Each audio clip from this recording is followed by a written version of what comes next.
What if I told you that by simply attaching a single garlic bulb to your plant, you could help feed and protect it for months?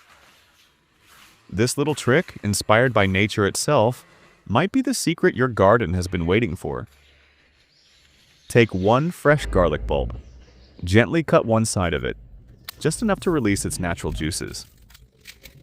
Garlic is full of sulfur and antibacterial compounds, and this cut helps those powerful properties become active.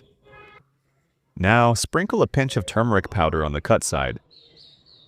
Turmeric is a natural antifungal and antiseptic, working together with garlic to form a protective shield. Next, place the garlic bulb against the stem of your chosen plant. Use a piece of garden tape, twine, or even thread to carefully tie it in place. Don't bind it too tightly, just enough so the garlic stays in contact with the stem.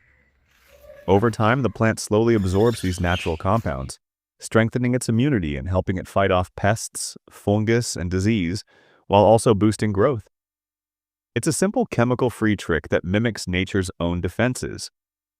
Try it in your garden and watch how your plants respond with stronger, healthier growth. Sometimes the smallest natural touch can create the biggest transformation in your garden.